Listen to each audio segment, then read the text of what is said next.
नमस्कार। बुलेटिन की शुरुआत करेंगे बड़ी खबर के साथ। छठे ज्योतिर्लिंग को लेकर विवाद बढ़ गया है। महाराष्ट्र में विपक्षी दलों ने अपनी आवाज बुलंद कर दी है। असम सरकार के दावों पर बढ़ा सियासी विवाद। बीजेपी भगवान शिव को छीनना चाहती है। असम सरकार के दावे पर कांग्रेस का विरोध भी देखने को मिला। महाराष्ट्र से शिव को छीनना चाहती है बीजेपी, इस बात का जिक्र बार बार किया जा रहा है। ये बड़ी खबर हम आपको बता रहे हैं। छठे ज्योतिर्लिंग को लेकर विवाद अब बढ़ता हुआ दिखाई दे रहा है। महाराष्ट्र में विपक्षी दलों ने अपनी आवाज बुलंद कर दी है, आवाज उठाई है। असम सरकार के दावों पर बड़ा सियासी विवाद। बीजेपी भगवान शिव को छीनना चाहती है, इस बात का आरोप लग रहा है। यानी कि तमाम जो विपक्षी पार्टियां उनकी तरफ से इस बात का जिक्र हो रहा है कि बीजेपी भगवान शिव को छीनना चाहती है।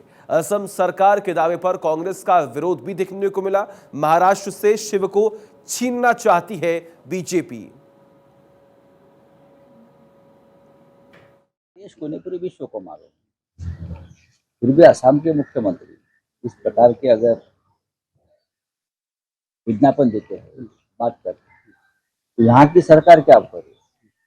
यही मुख्यमंत्री असम के मेहमान बनकर बैठे थे ना उधर, अपने 40 खोखे वाले विधायक को लेकर। इनकी मेहमान नवाजी तो असम के मुख्यमंत्री ने की थी, तो क्या उसके बदले में ज्योतिर्लिंग उनको दे दिया क्या? हाँ, उसके बदले में महाराष्ट्र का जो ज्योतिर्लिंग है वो असम को दे दिया। मैं समझता हूँ लोगों की आस्था को ठेस पहुंचाने का अधिकार असम की सरकार को बिल्कुल नहीं है, और ऐसे प्रकार के वाद निर्माण करके लोगों के दिमाग में नई संघर्ष की भूमिका रखने का जो प्रयास भाजपा का, चाहे वो असम का सरकार हो या महाराष्ट्र का सरकार हो, और मैं तो कहूँगा कि महाराष्ट्र की सरकार ने अपनी भूमिका स्पष्ट करनी चाहिए इसके बारे में, क्योंकि ये विवाद बढ़ने से बेहतर है कि इसको यहीं रोका जाए और लोगों की भावनाओं को ध्यान में रखते हुए महाराष्ट्र सरकार ने इसके ऊपर अपनी भूमिका स्पष्ट करनी चाहिए। और देखिए, भगवान शिव जो स्वयं में महाकाल है, जिनका काल भी कुछ बिगाड़ नहीं सकता, जिनके दर्शन मात्र से मोक्ष प्राप्ति होती है, ऐसी मान्यता है। कहा जाता है शिव त्रिकालदर्शी है, भूत भविष्य और वर्तमान के ज्ञाता है। पृथ्वी पर वो ज्योतिर्लिंग स्वरूप में विद्यमान है। भारत में अलग अलग जगहों पर उनके 12 ज्योतिर्लिंग स्थापित हैं, जिनके दर्शन से ही लोगों की मनोकामनाएं पूरी होती हैं, दुख दूर होते हैं, धन संपदा वैभव प्रसिद्धि की प्राप्ति होती है। पौराणिक मान्यताओं के अनुसार जो व्यक्ति प्रतिदिन इन 12 ज्योतिर्लिंगों के नाम जपता है, वो सभी कष्टों से मुक्त हो जाता है। तो चलिए सबसे पहले आपको उन 12 ज्योतिर्लिंगों के बारे में बताते हैं कि असल में वो कहां कहां मौजूद हैं। केदारनाथ, विश्वनाथ, महाकालेश्वर। देखिए शिव की भक्ति में किस तरीके से विवाद हो रहा है, इसके बारे में तो हम आपको जानकारी दे रहे हैं, लेकिन 12 ज्योतिर्लिंग कहां पर स्थापित है, इसके बारे में भी लगातार हम आपको बता रहे हैं। सबसे पहले देखिए केदारनाथ, फिर विश्वनाथ, फिर उसके नीचे महाकालेश्वर, फिर ओमकारेश्वर, वैद्यनाथ, नागेश्वर, सोमनाथ, ऋणेश्वर, त्र्यंबकेश्वर, भीमाशंकर, और आखिरी में अगर हम बात करें तो मल्लिकार्जुन रामेश्वर। ये वो 12 ज्योतिर्लिंग हैं जो आप इस हिंदुस्तान के नक्शे पर आप देख पा रहे हैं। जिस राज्य में ये ज्योतिर्लिंग है, जहां पर ये स्थापित है, ये वहां की मैप के जरिए आपको लोकेशन बताने का पूरा प्रयास कर रहे हैं। आगे बढ़ते हैं। ये तो बात हो गई 12 ज्योतिर्लिंगों की, लेकिन इन ज्योतिर्लिंगों में से कुछ ज्योतिर्लिंग ऐसे हैं जिसको लेकर विवाद है। कहा जाता है कि झारखंड के देवघर में 5वां ज्योतिर्लिंग वैद्यनाथ है, लेकिन इसी ज्योतिर्लिंग को लेकर दावा किया जाता है कि यह महाराष्ट्र के बीड जिले के पारनी में भी है और हिमाचल प्रदेश के कुल्लू में असली वैद्यनाथ है। इसी तरह से गुजरात के नागेश्वर शिवलिंग को लेकर विवाद है, जो दारुगा वन में है। कुछ लोग गुजरात का द्वारका बताते हैं और कुछ लोग कहते हैं संस्कृत में दारुका को द्वारका नहीं लिखते हैं। इन सब के बीच महाराष्ट्र के औंधा के नागनाथ मंदिर और उत्तराखंड के जागेश्वर में नागेश्वर मंदिर में भगवान शिव की ज्योतिर्लिंग का दावा करते हैं। वहीं मध्य प्रदेश के ओंकारेश्वर में 2 ज्योतिर्लिंग और ममलेश्वर और ओंकारेश्वर, इन दोनों ज्योतिर्लिंग में से असली कौन सा है, इसको भी लेकर विवाद है। लोगों का यह मानना है कि दोनों ही ज्योतिर्लिंग है। महाराष्ट्र के घृणेश्वर शिवलिंग को लेकर भी विवाद है। वैसे तो कहा जाता है कि शिवालय में स्थित है, लेकिन विवाद इस बात पर है कि यह शिवालय कहाँ है। इस ज्योतिर्लिंग के होने का दावा महाराष्ट्र में एलोरा की गुफाओं के पास माना जाता है और राजस्थान के सवाई माधोपुर के शिवाड गांव में होने का दावा भी किया जाता है।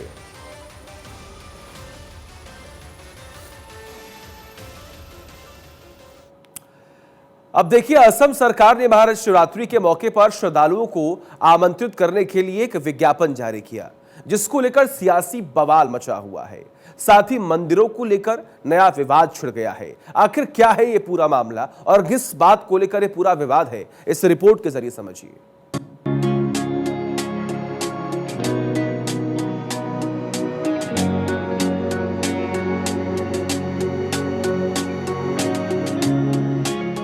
असम के अखबारों में छपे विज्ञापनों में दावा किया गया है कि छठे ज्योतिर्लिंग भीमाशंकर गुवाहाटी के पावही में है। विज्ञापन में शिव महापुराण का जिक्र है। मुख्यमंत्री हिमंता बिस्वा शर्मा की तस्वीर लगी है, जो महाशिवरात्रि के मौके पर भक्तों को पावही आने का न्योता दे रहे हैं। लेकिन इस विज्ञापन ने महाराष्ट्र की सियासत में हलचल मचा दी है, क्योंकि अब तक भीमाशंकर ज्योतिर्लिंग के पुणे में होने की बात होती रही है। वहीं इस मामले में महाराष्ट्र में विपक्षी दलों ने बीजेपी और शिंदे सरकार पर जमकर निशाना साधा। असम में जहां बीजेपी की सरकार है, तो वहीं शिंदे गुट महाराष्ट्र में बीजेपी के समर्थन से सरकार चला रहा है।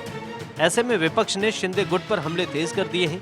विरोधियों ने घेरना शुरू किया तो महाराष्ट्र सरकार की ओर से भी नेता मैदान में आ गए।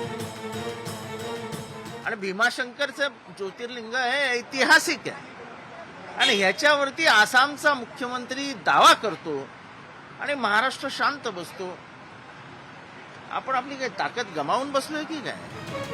पुराणों को देखें तो कुल 12 ज्योतिर्लिंग का जिक्र है, जहां भगवान शिव प्रकट हुए थे। इसमें 3 ज्योतिर्लिंग महाराष्ट्र से हैं। ये ज्योतिर्लिंग गुजरात में सोमनाथ, आंध्र प्रदेश में श्रीशैलम में मल्लिकार्जुन, मध्य प्रदेश में उज्जैन में महाकाल और ओमकारेश्वर, महाराष्ट्र के डाकिनी में भीमाशंकर, तमिलनाडु में सेतुबंध पर रामेश्वरम, गुजरात में नागेश्वरनाथ ज्योतिर्लिंग, उत्तर प्रदेश में काशी विश्वनाथ, महाराष्ट्र में त्र्यंबकेश्वर, उत्तराखंड के हिमालय में केदारनाथ और महाराष्ट्र में घृणेश्वर ज्योतिर्लिंग है। भीमाशंकर ज्योतिर्लिंग महाराष्ट्र के पुणे जिले में है। ज्योतिर्लिंग के पास भीमा नदी बहती है। पुणे के पास इस मंदिर का वर्णन शिव पुराण में मिलता है, जिसमें कहा गया है कि यहाँ भीम नाम के राक्षस के खात्मे के बाद भगवान शंकर मोटेश्वर महादेव के तौर पर विराजमान हुए। वहीं शिव पुराण में कहा गया कि भीमाशंकर ज्योतिर्लिंग असम के कामरूप जिले के गुवाहाटी के पास ब्रह्म स्वरूप पहाड़ी पर स्थित है। शिव पुराण के रुद्र संहिता में लिखा गया है कि लोकहित के उद्देश्य से भगवान शिव कामरूप देश के ज्योतिर्लिंग के रूप में प्रकट हुए थे। यही वजह है कि अब असम और महाराष्ट्र छठे ज्योतिर्लिंग को लेकर आमने सामने है। Bureau report, Bharat 24। चले आगे बढ़ते हैं, रुक करते एक बड़ी खबर का। हरियाणा के लोहारू में मिले 2 कंकाल। 2 युवकों के कंकाल मिलने की वजह से इलाके में हड़कंप मचा हुआ है। पुलिस और एफएसएल की टीम मामले की जांच कर रही है। घटना की हर पहलू से जांच की जा रही है। जली हुई गाड़ी देख पुलिस को यहां पर सूचना दी गई, जिसके बाद टीम मौके पर पहुंची है और फिलहाल कार्रवाई भी लगातार जारी है। तस्वीर हम आपको लगातार दिखा रही है उसी स्थान की तस्वीरें जहां पर ये पूरी घटना घटित हुई और घटना की हर पहलू से फिलहाल जांच की जा रही है। नर कंकाल मिलने की वजह से यहां पर हड़कंप मचा हुआ है।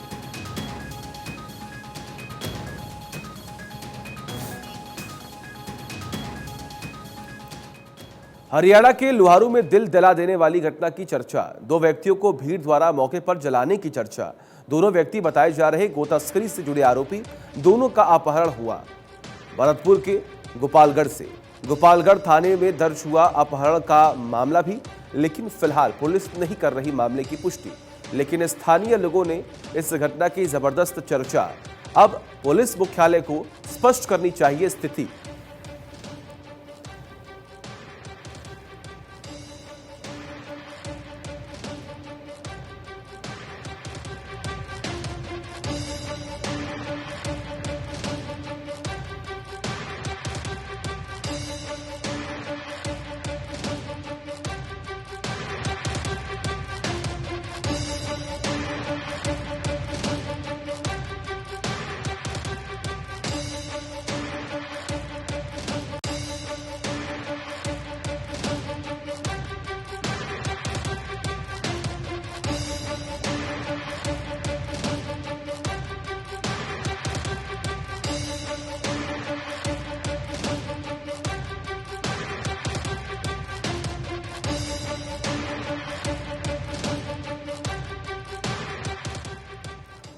आपने देखा होगा अक्सर फिल्म स्टार्स के साथ फैंस अजीबोगरीब हरकत करने की कोशिश करते हैं।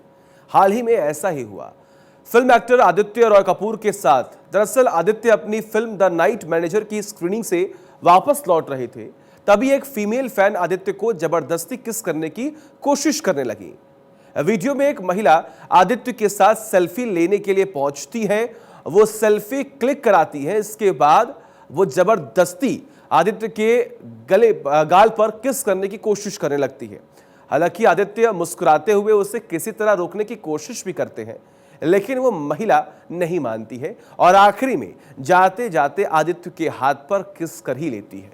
इस वीडियो को देखने के बाद सोशल मीडिया पर लोग भड़क रहे हैं और महिला को भला बुरा भी कहने में लगे हुए हैं। कोई कह रहा है कि एक तरह की हैरेसमेंट है। हालांकि इससे पहले भी कई बार सेलिब्रिटी इस तरीके की घटनाओं का शिकार हो चुके हैं।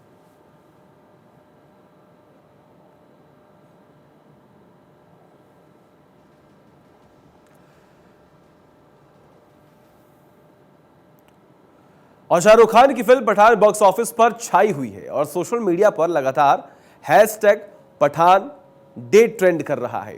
शाहरुख खान की पठान ने वो कर दिखाया जो बड़े बड़े स्टार्स नहीं कर पाए। बॉक्स ऑफिस पर कमाई कर रही पठान बॉलीवुड की सबसे ज्यादा कमाई करने वाली फिल्म बन गई है। इसने दंगल, पीके, टाइगर जिंदा है जैसी फिल्मों के रिकॉर्ड को धूल चटा दी। पठान ने रिलीज के 22वें दिन 500 करोड़ का आंकड़ा पार कर लिया। फिल्म का इंडिया कलेक्शन 500 करोड़ क्रॉस कर गया है। फिल्म ने 22वें दिन यानी बुधवार को हिंदी में लगभग 3.5 करोड़ का कलेक्शन किया। मूवी का इंडिया में नेट कलेक्शन 502.45 करोड़ हो गया है। पठान के 500 करोड़ पार करने के जश्न में यशराज बैनर ने फैंस को बड़ा तोहफा दिया।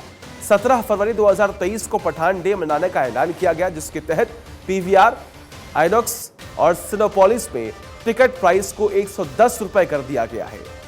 इसी कमाई के लिए चलते पठान यानी शाहरुख खान ने आमिर खान और सलमान खान जैसे बड़े स्टार्स को फिल्मों को भी पीछे छोड़ दिया और उम्मीद है कि आने वाले दिनों में फिल्म और ज्यादा कमाई कर सकती है। पठान बॉलीवुड की सबसे ज्यादा कमाई करने वाली फिल्म बनी और ऐसे में अब देखना यहां पर ये होगा कि आने वाले वक्त में और कौन सी ऐसी फिल्में होती हैं जो पठान का रिकॉर्ड तोड़ सकती हैं। आगे बढ़ते हैं। लेजेंडरी एक्टर धर्मेंद्र का कौन दीवाना नहीं है। धर्मेंद्र के चाहने वालों की आज भी कोई कमी नहीं है और यही वजह है कि उम्र के इस पड़ाव पर होने के बावजूद भी धीरेन्द्र फिल्मों में काम कर रहे हैं। लेकिन हाल ही में धर्मेंद्र की एक फिल्म का पोस्टर आया तो लोगों के निशाने पर आ गए वो। दरअसल हिमेन धीरेन्द्र जल्द ही ताज डिवाइडेड बॉय ब्लड नाम की वेब सीरीज में दिखने वाले हैं। वेब सीरीज में धर्मेंद्र सूफी संत शेख सलीम चिश्ती का रोल निभाने वाले हैं। धर्मेंद्र ने अपनी अपकमिंग वेब शो का फर्स्ट लुक शेयर किया। फोटो में धर्मेंद्र बड़ी हुई दाढ़ी, सिर पर पगड़ी, ब्लैक शॉल और चोगा पहने दिखाई दिए। फर्स्ट लुक शेयर करते हुए धर्मेंद्र लिखते हैं, दोस्तों मैं फिल्म ताज में शेख सलीम चिश्ती एक सूफी संत का किरदार निभा रहा हूं। एक छोटा लेकिन महत्वपूर्ण किरदार। आपकी शुभकामनाओं की जरूरत है। धर्मेंद्र का ट्वीट पढ़ने के बाद यूजर ने कहा कि वो स्ट्रगलिंग एक्टर की तरह व्यवहार क्यों कर रहे हैं। यूजर्स का कमेंट पढ़ने के बाद धर्मेंद्र से रहा नहीं गया और उन्होंने भी बड़ी शांति से उनके ट्वीट का जवाब दिया। धर्मेंद्र लिखते हैं, वैष्णव जीवन हमेशा एक खूबसूरत संघर्ष है। आप में हर कोई संघर्ष कर रहा है। आराम का मतलब है कि आप अपने प्यारे सपनों का अंत कर रहे हैं, आपके सुंदर सफर का अंत। धर्मेंद्र के इस रिप्लाई ने ट्विटर पर सबका दिल जीत लिया और यही वजह है कि उनके चाहने वालों की तादाद अब बहुत लंबी हो गई है। चलिए आगे बढ़ते हैं। अक्षय कुमार और इमरान हाशमी जल्दी फिल्म सेल्फी में नजर आने वाले हैं, जिसकी चर्चा इस वक्त खूब हो रही है। हाल ही में फिल्म सेल्फी का दूसरा ट्रेलर आया। फिल्म के दूसरे ट्रेलर में बॉयकॉट एक्टर्स और बॉयकॉट बॉलीवुड का जिक्र किया गया। फिल्म में अक्षय कुमार सुपरस्टार विजय कुमार और इमरान हाशमी आईटीओ इंस्पेक्टर ओम प्रकाश का किरदार निभा रहे हैं। सेल्फी के इस नए ट्रेलर में टीवी पर एक न्यूज रिपोर्टर लोगों से अक्षय कुमार के कैरेक्टर विजय का बॉयकॉट करने के लिए कहता है। फिल्म के ट्रेलर को अक्षय कुमार ने अपने सोशल मीडिया अकाउंट पर शेयर किया और फिल्म के ट्रेलर को शेयर करने के साथ साथ लिखा है, जो सह रहे हैं वो कह रहे हैं, जो सह रहे हैं वो कह रहे हैं। आपको बता दें कि अब तक कई बार बॉलीवुड फिल्में बॉयकॉट बॉलीवुड का शिकार हो चुकी है। अक्षय कुमार की कई फिल्में भी इसका शिकार हुई हैं। आपको बता दें कि अक्षय कुमार की यह फिल्म इस महीने यानी 24 फरवरी को सिनेमाघरों में रिलीज होने वाली है और चलिए वक्त एक छोटे से ब्रेक का।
देखिए, उत्तर प्रदेश में मदरसों के सर्वे को लेकर चल रहा विवाद अभी थमा भी नहीं कि अब सरकार ने वक्फ संपत्तियों के रिकॉर्ड खंगालने के लिए निर्देश दिए हैं। वहीं शिया वक्फ बोर्ड और सुन्नी वक्फ बोर्ड के अध्यक्ष का यह कहना है कि इसमें विवाद जैसी कोई बात ही नहीं है, बल्कि यह एक अच्छा कदम है। जहां भी गलत तरीके से कोई जमीन वक्फ में शामिल हुई है उसका भी पता चलेगा। देखिए रिपोर्ट।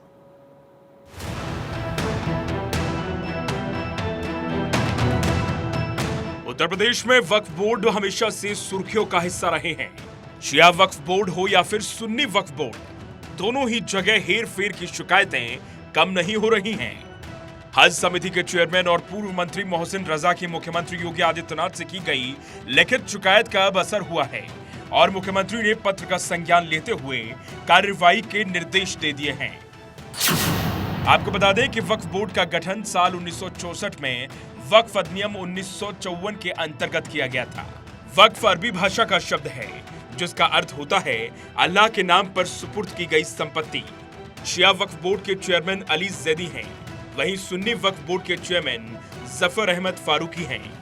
मुख्यमंत्री द्वारा वक्फ से जुड़ी शिकायतों का संज्ञान लेने और कार्रवाई के लिए निर्देशित करने का शिया सुन्नी धर्मगुरुओं ने भी स्वागत किया है और सरकार का शुक्रिया अदा किया है। ये हकीकत है कि कई जगह पे वक्फ प्रॉपर्टीज पे इंक्रोचमेंट है और उन इंक्रोचमेंट को हटाया जाना बहुत लाजमी और ज़रूरी है।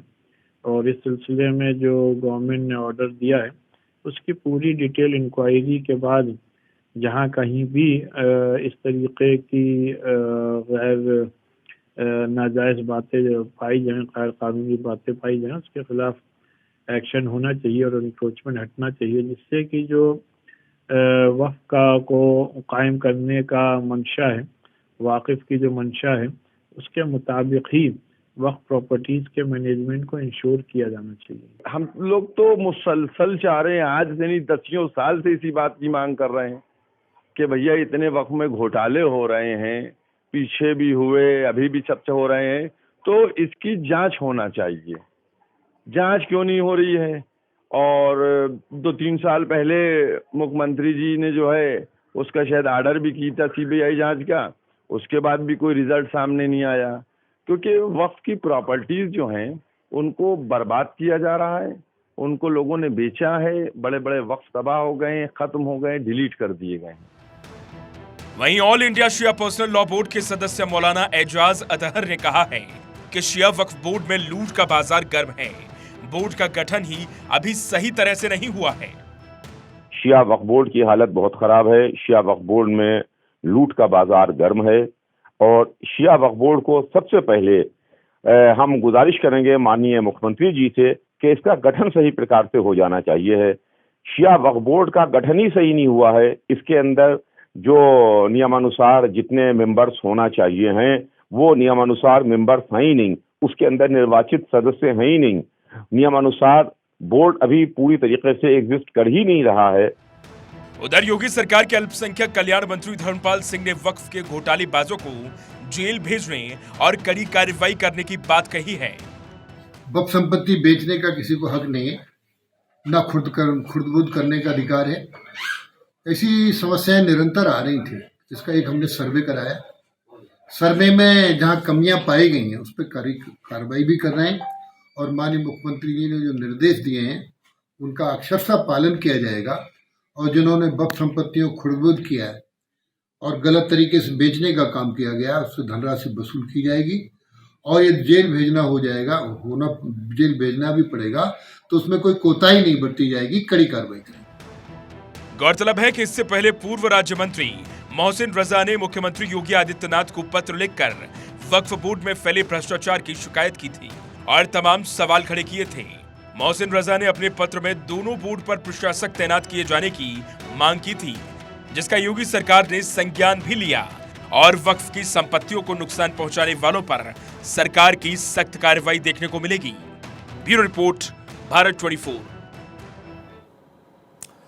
और चलिए आगे बढ़ते रुक करते एक बड़ी खबर का। बेगूसराय से बड़ी खबर, सीएम नीतीश के खिलाफ नारेबाजी, नीतीश कुमार मुर्दाबाद के नारे भी लगे। आईपीएस विकास वैभव के समर्थन में नारेबाजी हुई है। आईपीएस विकास वैभव को डीजी ने दी थी गाली। सीएम नीतीश की गाड़ी के सामने दिखाए पोस्टर। अब ये तस्वीरें भी जरा आप देख लीजिए। ये तस्वीरें ये बयां कर रही हैं कि जो वहां पर आम जनता मौके पर मौजूद थी, उनके अंदर कितना गुस्सा है। फिलहाल आपको ये जानकारी दें कि सीएम नीतीश के खिलाफ ये नारेबाजी यहां पर की गई है। आईपीएस विकास वैभव जो कि काफी चर्चित अधिकारी हैं, खासतौर पर आपको जानकारी दे कि लगातार तमाम युवाओं में भी काफी ज्यादा क्रेज है उनका, और उनको एक डीजी ने गाली दी, जिसकी वजह से उन्होंने एक पोस्ट किया, एक ट्वीट किया, जिसके बाद ये पूरा विवाद बढ़ता चला गया। अब उन्हीं के समर्थन में ही नीतीश कुमार का विरोध हुआ और नीतीश कुमार मुर्दाबाद के नारे लगाए गए। ये दो तस्वीरें हम आपको दिखा रहे हैं। एक तरफ सीएम नीतीश कुमार अपनी कार में बैठे हुए हैं, तो वहीं दूसरी तरफ जो लोग विरोध कर रहे हैं, हाथों में देखिए किस तरीके से आईपीएस वैभव कृष्ण की फोटो भी है, तस्वीर भी है, और अपने हाथों में लेकर समर्थन करते हुए जमकर विरोध और नारेबाजी की है। और देखिए हरियाणा में जजपा में घमासान, विधानसभा चुनाव से पहले दुष्यंत चौटाला की टेंशन बढ़ी। सिहाग समेत 4 विधायक पार्टी से नाराज, मंत्री पद न मिलने से दिखाए तेवर। विधायकों की नाराजगी जेजेपी को पहुंचा सख्ती नुकसान। 2019 में हरियाणा में जेजेपी ने जीती थी 10 सीटें। विकास कार्य न होने पर विधायक ईश्वर सिंह नाराज। हिसार एयरपोर्ट मुद्दे पर जोगीराम सिहाग खफा। 2024 में होने हैं चुनाव, नाराज की टिकट कटना तय। गठबंधन में चुनाव लड़ा तो टिकट मिलना मुश्किल।